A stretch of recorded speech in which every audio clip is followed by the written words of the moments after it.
রাস্তায় একটা জিপ ধুল ওড়াতে ওড়াতে গ্রামের মধ্যে প্রবেশ করলো। জিপের মধ্যে রবি, অমিত আর নেহা বসেছিল। গ্রামের পুরনো বাড়ি, কাঁচা রাস্তা আর সবুজ ক্ষেত ওদের সামনে ছড়ানো ছিল। জিপ দাঁড়ালো। সামনে মঙ্গলি কাকি দাঁড়িয়েছিল, যার চেহারায় খুশি দেখাচ্ছিল। আরে তোমরা এখানে? শহরের লোকেদের গ্রামে কি কাজ? কাকিমা, আমি এখানে জমি কিনে একটা ফ্যাক্টরি খুলবো ভাবছি। আর আমি রিসার্চ করতে এসেছি এইটা জানার জন্য যে গ্রামের লোক শহরের লোকেদের থেকে অন্যরকম কেন হয়। আর আমি তো শুধু এখানে শান্তি পেতে এসেছি। নেহার বিচার তো আমার খুব ভালো লেগেছে। ওরা সবাই মঙ্গলি কাকির বাড়িতে এলো। কিছুক্ষণ পর একটা মেয়ে দৌড়াতে দৌড়াতে এলো। মঙ্গলি কাকি ওকে দেখে বলল, আরে চম্পা, এদিকে আয়। এরা আমার অনেক দূরের আত্মীয়, ওদের গ্রাম ঘুরিয়ে আন। ঠিক আছে কাকি, চলো আমি তোমাদের গ্রাম ঘুরিয়ে আসছি।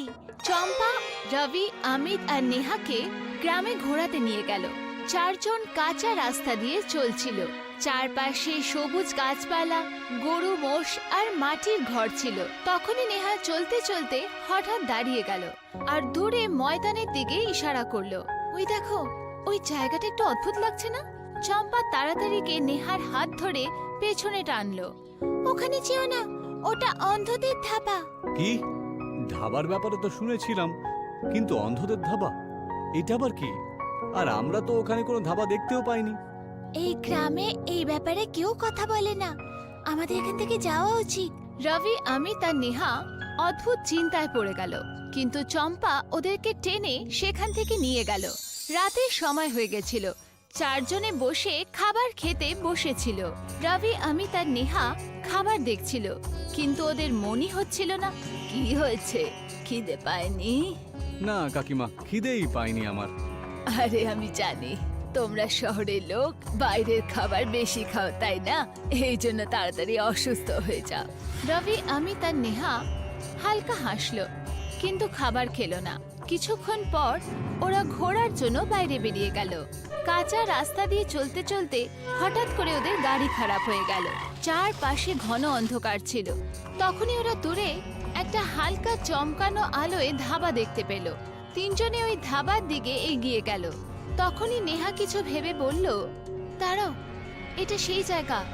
দিনে এখানে কিচ্ছু ছিল না, আর এখন হঠাৎ এখানে ধাবা। তুমি কি পাগল হলে নাকি? আরে এটা কোনো অন্য ধাবা হবে। ধাবার ভেতরে ঢুকলো। ভেতরে হালকা আলো ছিল, কিছু চেয়ার টেবিলও রাখা ছিল। একজন বুড়ো লোক, যার নাম বলিয়া ছিল, সে কাউন্টারের পেছনে দাঁড়িয়েছিল। পাশে আরেকজন লোক, রামু কাকা ছিল। আসুন, বসুন, কি খাবেন বলুন? একটা পনির পরোটা, আমার জন্য রাজমা আর ভাত। Cold drink. বলিয়া হাসলো। কিছুক্ষণ পর রামু কাকা থালাটা নিয়ে টেবিলে রাখলো, কিন্তু চারু যখন নিজের থালা খুলল তখনও চমকে গেল। এটা কি মশলা করছেন? এগুলো তো আমরা অর্ডার দিইনি।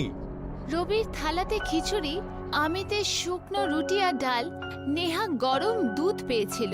বলিয়া হালকা হাসির সাথে বলল, আমাদের ধাবাতে গ্রাহকেরা যেটা চায় সেটা তো পায় না, যেটা ওরা চায়, বরং সেইটা পায় যেটা ওদেরকে আমি দিই যাদের দরকার পড়ে, বুঝেছো? রবি রেগে গিয়ে চেয়ার পেছনে সরালো আর ওঠার চেষ্টা করলো, কিন্তু হঠাৎ ওর চক্কর এসে গেল আর চোখেও আবছা দেখতে লাগলো। হঠাৎ ওর মনে ছোটবেলার দৃশ্য উঠে এলো। খিচুড়ি খেয়ে নে বাবা, তোকে তাড়াতাড়ি সেরে উঠতে হবে তো। স্মৃতি শেষ হলো। রবির চোখে জল চলে এলো। অন্যদিকে অমিতের চোখও বন্ধ হয়ে গেল আর ও নিজের পুরনো ছবি দেখতে পেল। নে বাবা, এই আছে আমাদের কাছে, এটা খেয়ে নে, পেট ভরে যাবে। স্মৃতি শেষ হলো। অমিত ভাবুক হয়ে গেল। নেহার চোখেও পুরনো স্মৃতি ভেসে উঠল। ও নিজের দিদার মুখ মনে পড়ল। ভয় পেলে গরম দুধ খেয়ে নে, ভয় চলে যাবে। নেহা আস্তে আস্তে গ্লাস উঠিয়ে দুধের দিকে তাকালো। ওরা তিনজনে ভাবুক হয়ে ধাবা থেকে বাইরে বেরিয়ে এলো। তখনই ওখানে মঙ্গলি কাকি ওদের খুঁজতে খুঁজতে এলো। তোমরা সবাই এখানে?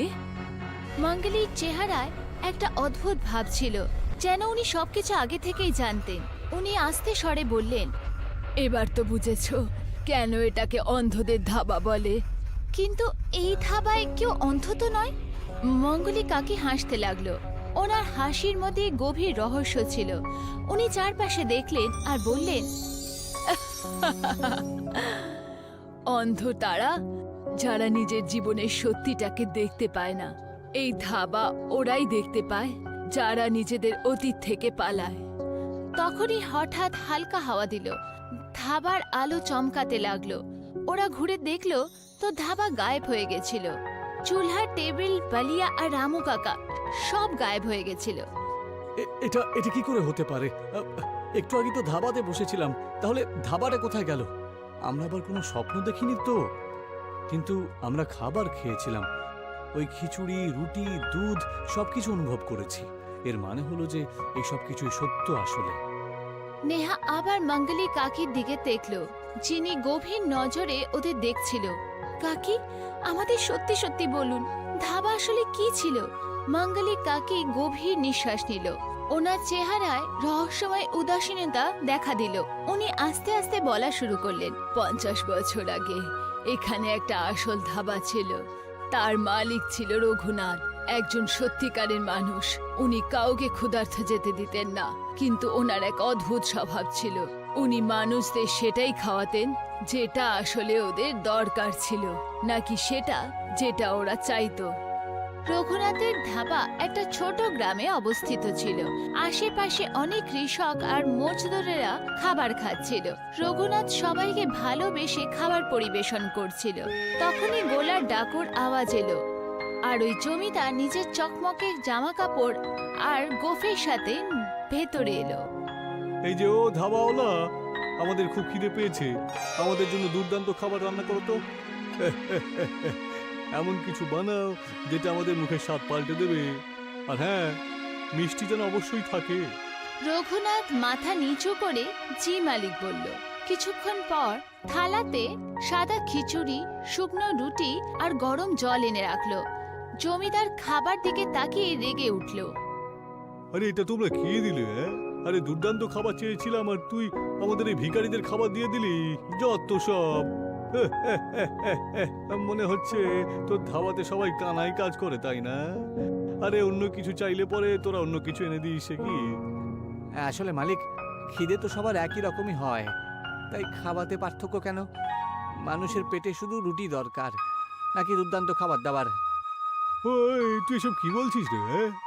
তুই কি আমাদের শেখাবি নাকি যে আমাদের কি খাওয়া উচিত? অন্ধ আমি নয়, অন্ধ হলো আপনারা, বুঝেছেন? এটা জানার পরেও যে শুধুমাত্র রুটি খেলেই খিদে মিটে যায়, তা সত্ত্বেও আপনি নির্দোষ কৃষকদের জমি টমি কেড়ে নেবার চেষ্টা করেন, ওদের ভাগে রুটি কেড়ে নেন, তাই না? হ্যাঁ, আর দেখানোর বড়লোকিগিরি করতে গিয়ে জীবনের আসল সত্য ভুলে যান। জমিদার রেগে গেলেন।